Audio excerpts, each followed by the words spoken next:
is the affirmative team, and on my right is the negative team. The first speaker of the affirmative team will be Vincent.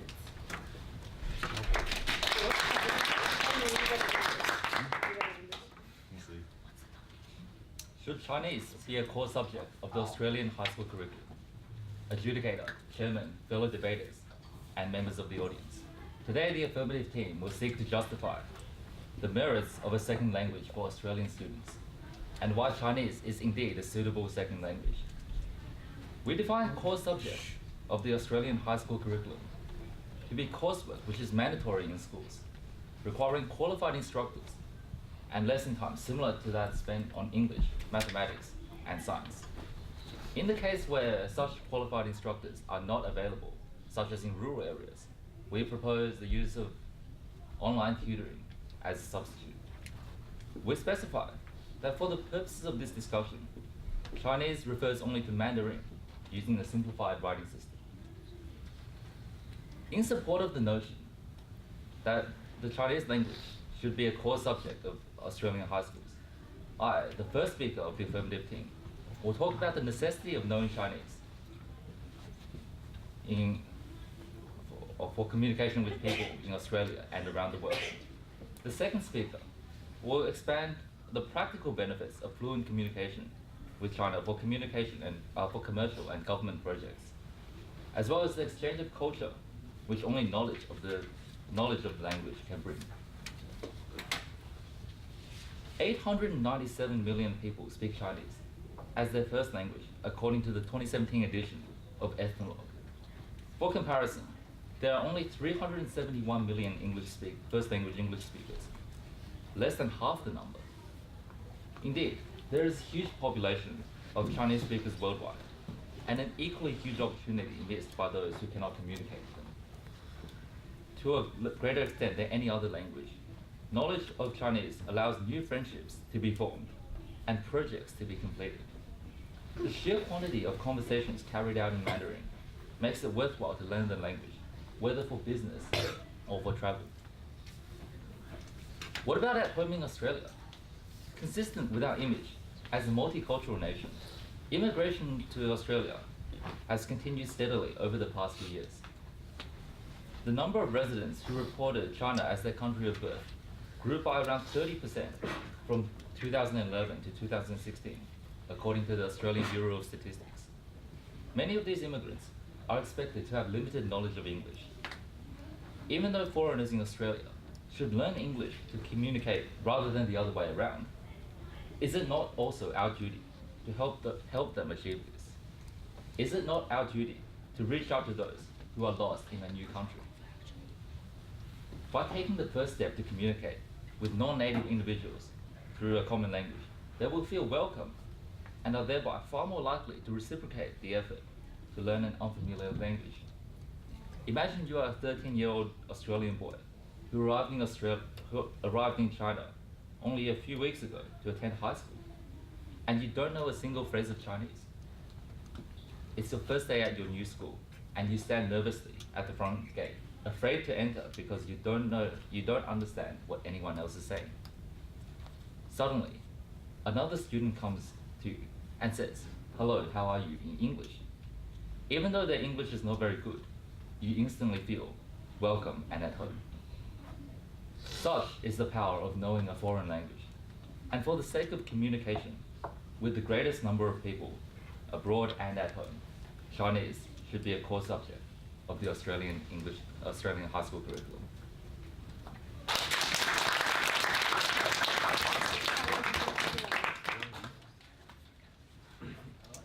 Thank you, Vincent. Now the first speaker of the negative team, Yao Dong, will be speaking.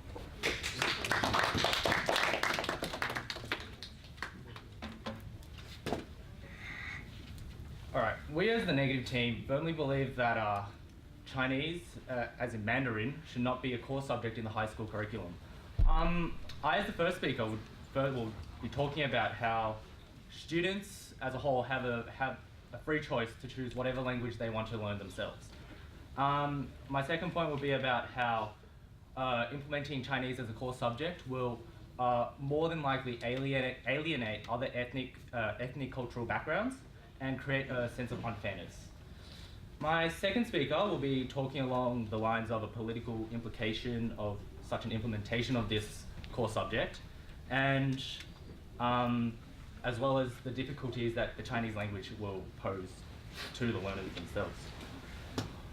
Before I head on to my points, I would first like to point out some flaws in the affirmative team's case.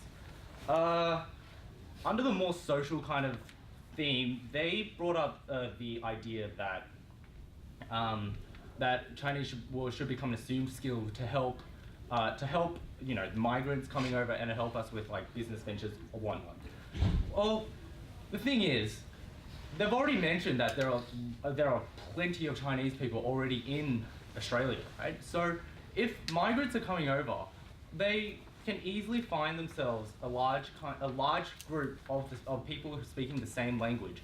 So really, what they can do is they can search for a larger group where they can show them the ropes around Australia. So there is actually no need for us, no need and no actual obligation to learn Chinese as a language, right?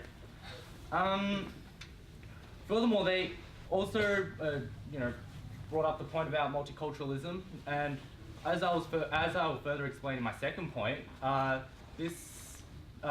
forcing students to learn Chinese in high school will instead of like unifying the nation as a whole with a second language that they can use to communicate with others, it's more of just separating and creating two different kinds of groups. Now on to my first point.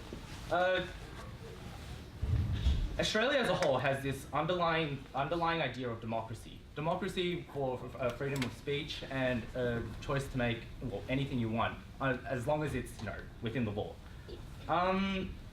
So to force students to learn Chinese from year 7 to 10, 11, 12, whatever, in high school, it goes against this fundamental policy that's been with us since foundation. So what are we really doing here? If we're forcing children to learn Chinese, we're taking away their decisions to choose something they want to enjoy. So this can have implications in the future. It can cause a wrong kind of mindset when they grow up, and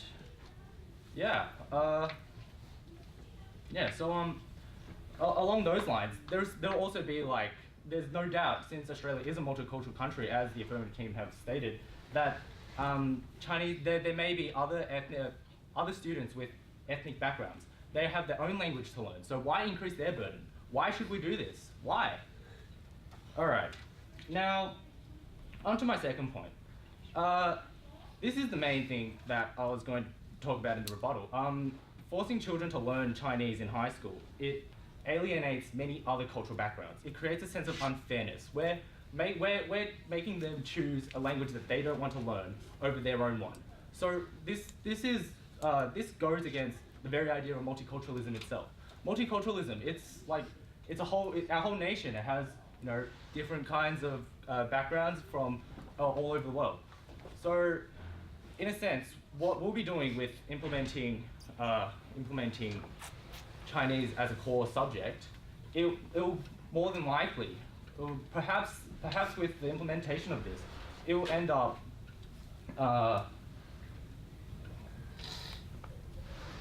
we'll end up neglecting these kind of relationships with other countries and their history itself. So as a whole, if we're implementing this kind of policy, there are the cost of implementing such a subject like this. It outweighs the benefits. So that's why we as the negative team believe that Chinese should not be a core subject in high schools. Thank you. Thank you, Aldo. And now the second speaker of the affirmative team, Oswald, will be speaking.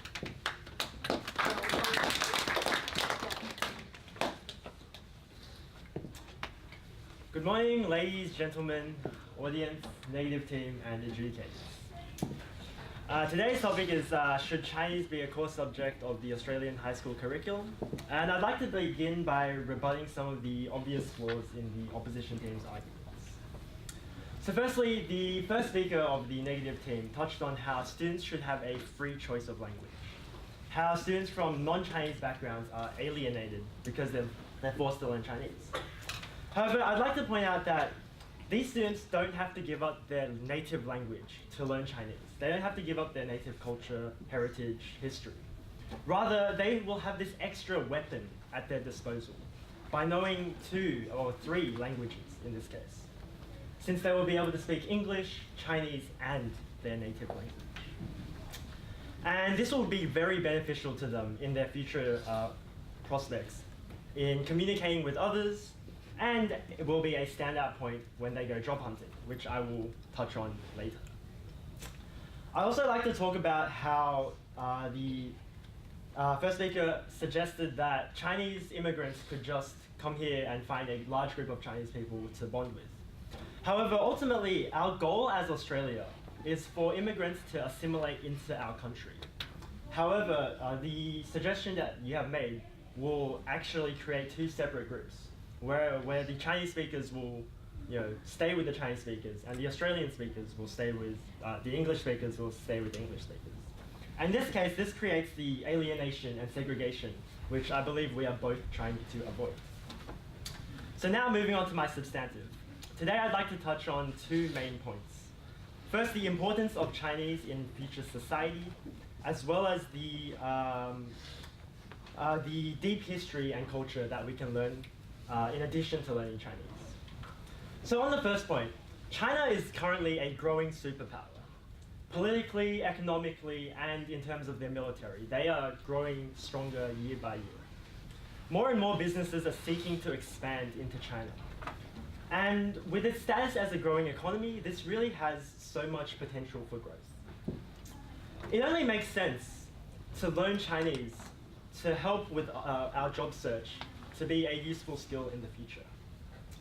By making Chinese a core subject in the Australian curriculum, Australian students will gain a valuable skill that is desired by all employers. Businesses nowadays place a heavy emphasis on employees being bilingual or even trilingual. Many job applications will ask you if you speak multiple languages and how proficient you are in each. Through learning Chinese in high school, Australians seeking work both domestically and internationally, especially internationally, will have a huge competitive advantage when seeking work. By thoroughly and intensively learning Chinese in high school, students will develop a skill that will benefit for years and for decades to come as China continues to grow. And secondly, on my second point, on culture and history, China as a modern society has existed for over 4,000 years, compared to Australia's modern 300 years. Through this long history, it has developed a rich and diverse history with valuable lessons to be learned. China's literature, religion, music, arts, ceramics, philosophy, and war are accepted and respected globally. As Australian students learn Chinese, they will also learn the culture and values from these Chinese societies. The benefits of understanding this Chinese culture while living in a Western country allows these students to see the best of both worlds. And we can find and unlock the hidden potential merged in both cultures. The benefit of learning Chinese is limited not only to the language itself, but also to the culture. And the added benefit of learning the history and culture of China further consolidates the importance of learning China in high school, which is ultimately a time dedicated to learning. To summarize, the importance of Chinese as a language in future society with the additional cultural benefits of learning Chinese makes it obvious that the benefits of learning Chinese far outweigh the negatives. And this is why we, as the affirmative team, strongly believe that Chinese should be a compulsory subject in the Australian high school curriculum. Thank you.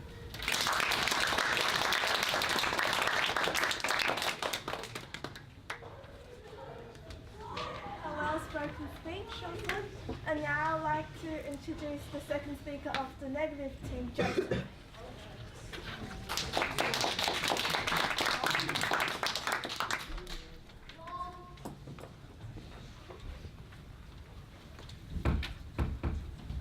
So I, as the second speaker of the negative team, would like to affirm our position that Chinese should not be a compulsory subject or core subject in the Australian curriculum. Before I start talking about my main points of the political implications and the difficulties of Australian students or other students assimilating, I'd like to point out some inconsistencies in the second affirmative team's arguments.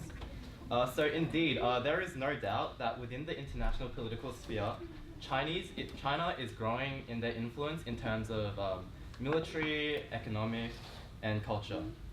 Despite this, I'd like to say that there are many other ways to engage with Chinese culture, other than implementing or imposing Chinese language compulsory to all students. So for example, Chinese festival, film, music, and food events that are prevalent within Melbourne. And weekend schools provide a separate avenue if students would like to learn Chinese at their own choice. So engaging with Chinese culture does not necessarily mean we have to impose Chinese as a compulsory subject upon students. There are many other avenues and ways that we can help promote Chinese culture and intertwine it with Australia. Now I would like to move on to my first point, which I'll be talking about the political consequences. So enforcing Chinese on all students would suggest that Australia is establishing a strong bias towards China. While China is a big trading partner of Australia, we still retain good relations with other nations. Thus, this bias towards China is a bad political move on Australia's behalf, as it will send a negative message towards other countries.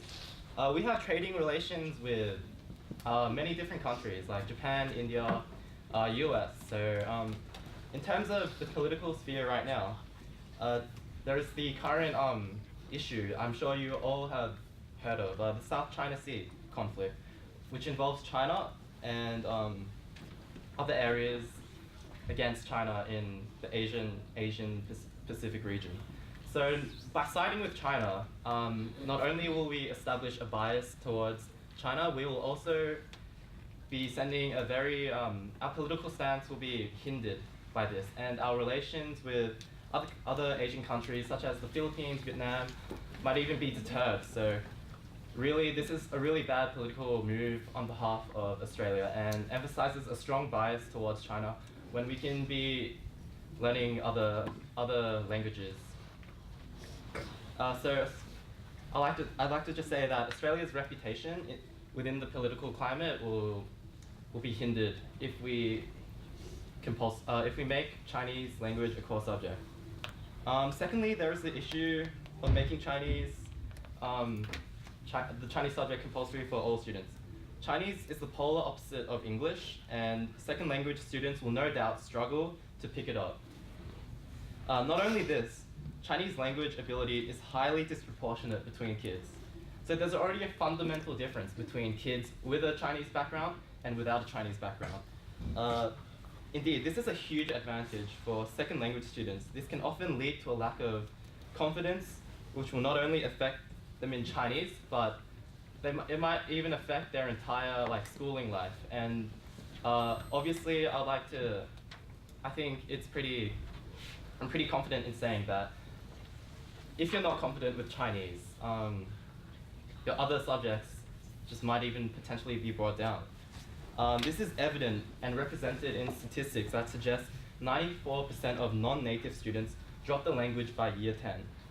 School is fundamentally competitive, and if you're gonna do Chinese until year 12, the competitive nature of schooling will just increase, and no doubt there's just a huge marginal difference between students of Chinese background and native students. So to summarize, I'd like to say that in selecting Chinese to be a core subject in Australia's curriculum, not only has negative impacts and negative implications within our Australia's political stance, but there's really just a really big disproportion between students, and it will put native students at a disadvantage, and it's just, We believe that it really should not be put as a compulsory subject. And yeah.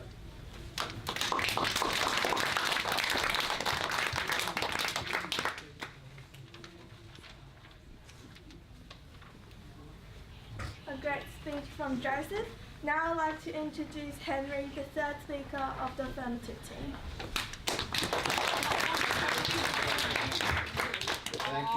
Thank you to Lillian. She's doing a fantastic job over there. Ladies and gentlemen, adjudicators, yes, I'm Henry. I'm the final speaker for the affirmative team today. Before I begin to summarize my team's points and leave you with a final statement, I would like to begin by rebutting some of the points the negative team has made today. The first speaker has said that learning Chinese as a second language alienates all students. Well, the fact is, any second language alienates a certain number of students anyway. I learned French and Indonesian as part of my high school curriculum, and frankly, that alienates me because I'm not a native French or Indonesian speaker. So what we're trying to emphasize here is by unifying this second language, it's not about alienating students, it's about having a collective language that we can all speak together as a second language. In addition, Chinese, they mentioned that the other background students will be disadvantaged because they have to learn their ethnic language on top of their second language. Well, I learned Chinese in parallel to the other subject that I learned at school as well. So it's very common even now for students to learn a second language at school as well as their native second language outside of school, either at a language school or even at home. The second speaker mentioned that it will affect the relations with other countries. I don't think so. I think this will only strengthen the relationship between China and Australia. And he didn't really talk about any particular reasons or any examples in particular as to how learning a second language relates to, unified second language in Australia relates to affecting the trade economically, politically, military-wise with other countries. There was no examples given there whatsoever. In addition, he mentioned that the language is difficult to learn. Yes, I'm going to agree, language is very difficult to learn. It's very different to English, but what you gain from the hard work and the effort that you put in is 100% worth it. As my team has already mentioned, the rich culture, the rich heritage of Chinese can be learnt in the language, and that is something that is worth the time and effort to put into to learn correctly and to learn well. Lastly, he mentioned that other second language students, so native students, will gain an advantage. Well, the new curriculum aims to separate native versus non-native speakers, so everyone is given a fair platform to learn the new language. Now, on to summarizing the points that my team has made today. My first speaker has mentioned that as the world's most spoken language, Chinese is the perfect choice for a second language. A unified second language within Australia will aim to improve communication. In addition, as the number of Chinese-speaking immigrants grow in Australia, the need to be able to communicate and speak using Chinese grows too. In the future, the ability to speak Chinese will become an assumed skill.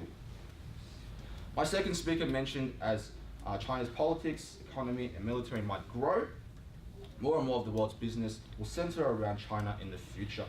Being able to speak Chinese will only be of benefit to citizens of Australia. And finally, his last point was China's rich heritage, history and culture will be learnt in parallel with the language. Students will become immersed in the Asian culture whilst growing up in a Western culture, what I would call a perfect balance of yin and yang. Lastly, to leave you on a final statement, final message, it's about a movie actually. It's a movie called Looper. Okay, there's a specific scene in it which stars the main character, and he meets a man from the future. He tells this man from the future that he is going to retire from his job soon. He's going to take up some French classes, learn French, and move to France in the future to grow old. And you know what the man from the future told him? He said, "Do not learn French, learn Chinese. Trust me, I'm from the future." Thank you very much.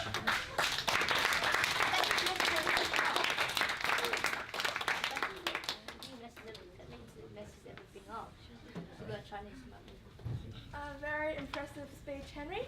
And now the last and final speaker of the negative team will be Kieran.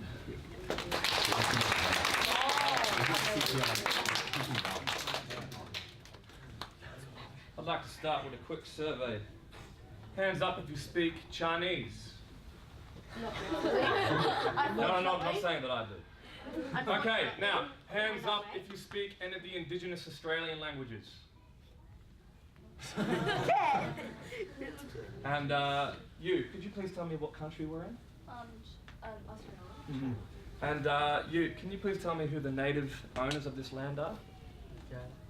Australia does not own Australia. No. No, this land is stolen land. This land is owned by the native Australians, the Aboriginals, the Indigenous, whose culture, history, and heritage has been wiped from this land.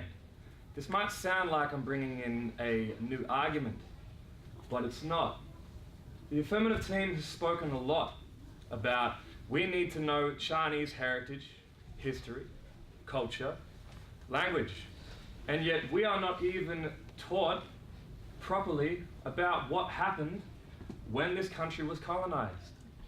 Many of our own students do not know how controversial the day, Australia Day, is.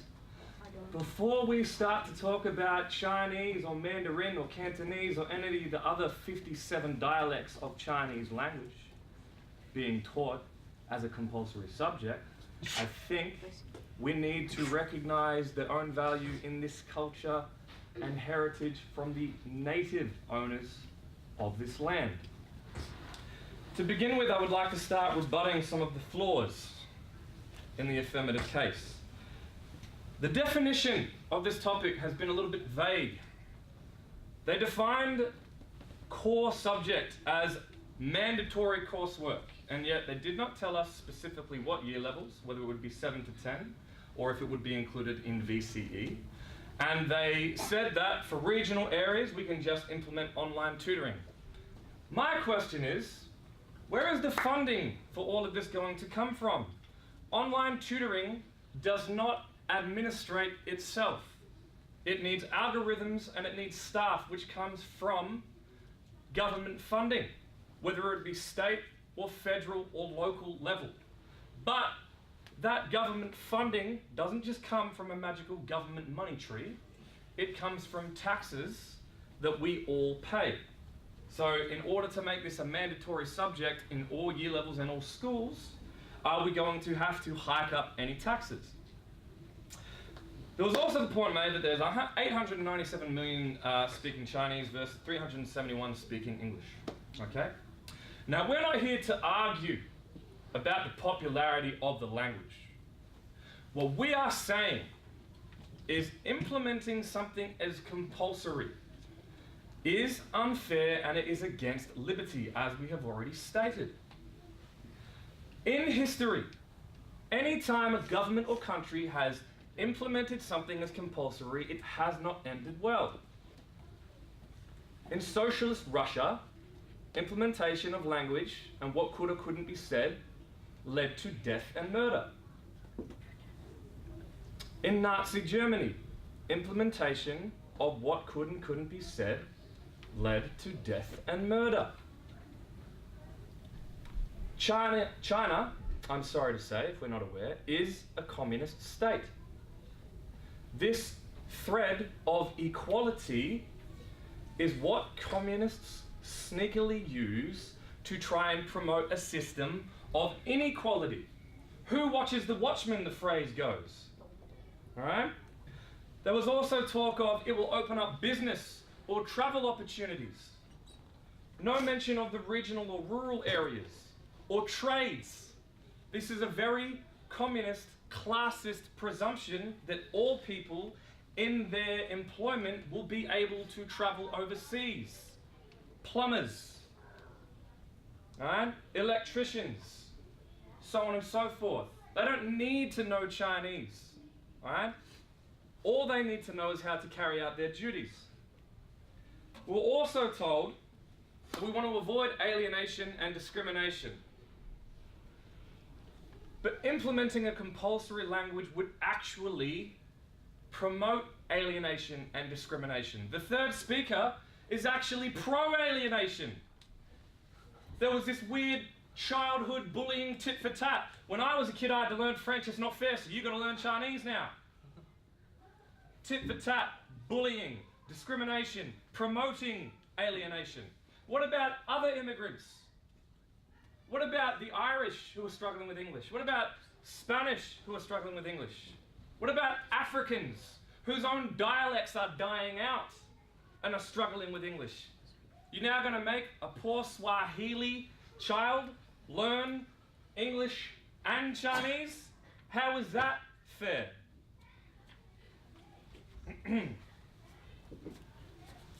And the second affirmative speaker did point out that Australia only has a modern history of about 300 years. A modern history where the indigenous cultures have been wiped out, literally whitewashed. Australia is trade partners with China, and we are allies with the United States of America. You. Yeah. Can you tell me who the United States of America owes a lot of money to? China. Correct. America is in debt to China. If we implement a compulsory subject, we will be in debt on a socialist level. And historically speaking, that leads to murder. Just like the murder of the indigenous peoples of this land that the first, second, and third speaker for the affirmative didn't even take into consideration. As I've been saying, there is this thread of trying to promote equality, but it's actually inequality. There's actually a very sneaky, aggressive language in tone. The Chinese language was referred to as an extra weapon by the second speaker. The third speaker talked about how it's important for our military ties. Communist takeover in front of our very eyes.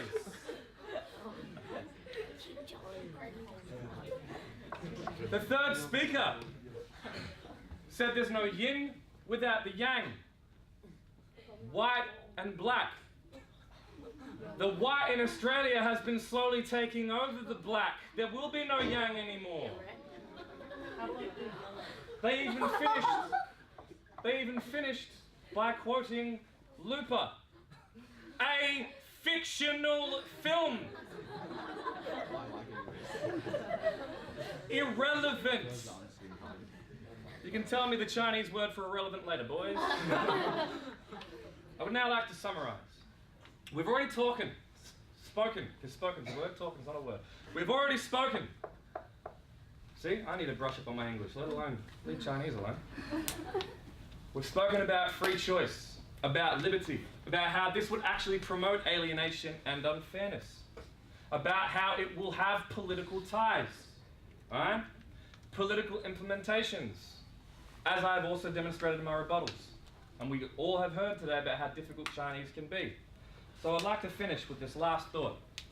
Instead of yin or yang, all right, if you want to believe and promote equality, let's focus on the indigenous cultures of this country actually being included in schools. Make Australia black again. Thank you very much.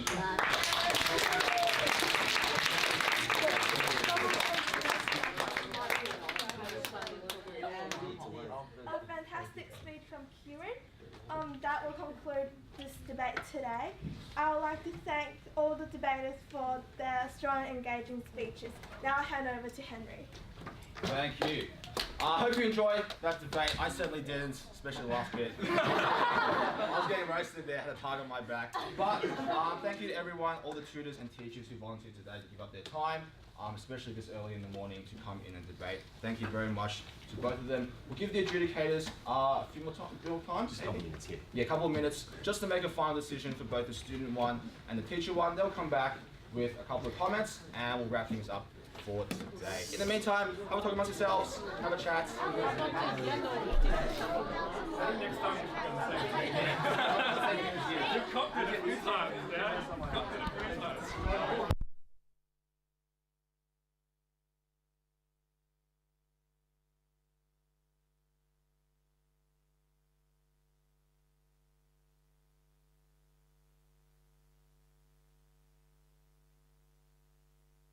Welcome everyone. As you can see, there were many wonderful points brought forward. Different techniques, persuasive techniques were given by all teachers and students. I love the use of eye contact with many of the teachers and students. Remembering that, try not to address just the back, but address the floor, address everyone. It's a really important point. That way you're keeping everyone involved. Good use of voice. Some people sort of fluctuated their voice sort of up here and down there. Other people a little bit more monotone in one level. Remember, try and sort of make it interesting. Rebuttals were good. Direct rebuttals, sort of saying he or she or they is a good point and a good strategy. Sometimes we've got some people using their hands, both hands, others just one, others locked into cue cards. Think about what works best when you're presenting to an audience. We have the negative team for the students, did very, very well, and a total score of 228. And we have the affirmative team in the students, had a total score of, 221, which gives it to the affirmative team. So well done to the affirmative team. Give them both a clap. Well done. Yeah.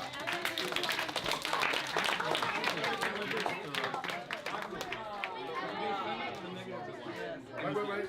I think you said the affirmative one. Yeah, wait. I apologise, wait. Hold on.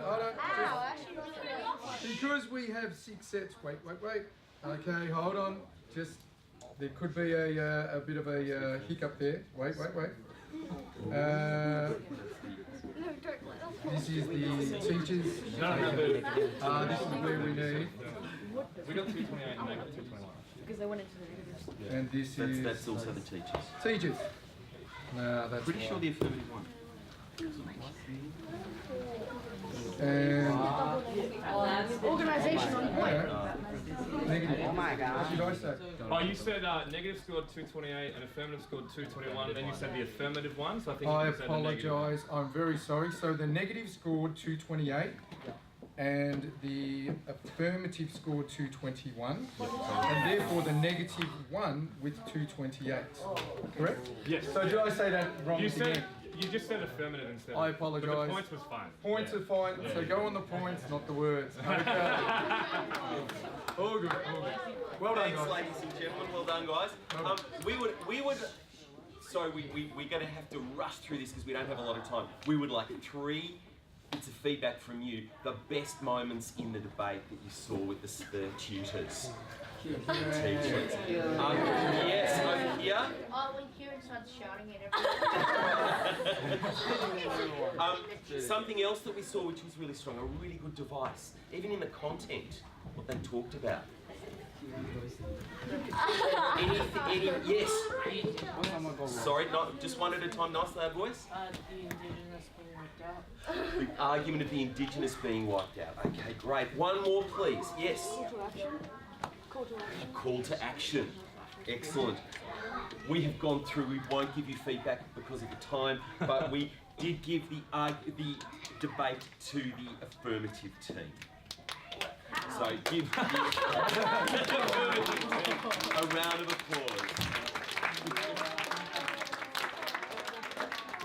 Alright, we are running short of time, so I'm going to wrap things up pretty quickly.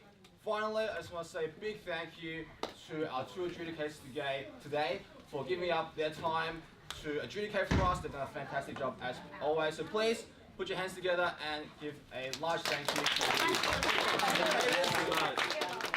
Thank you to Janet on the camera, and lastly, a big thank you to Lillian filling in today for me as MC. She did a fantastic job.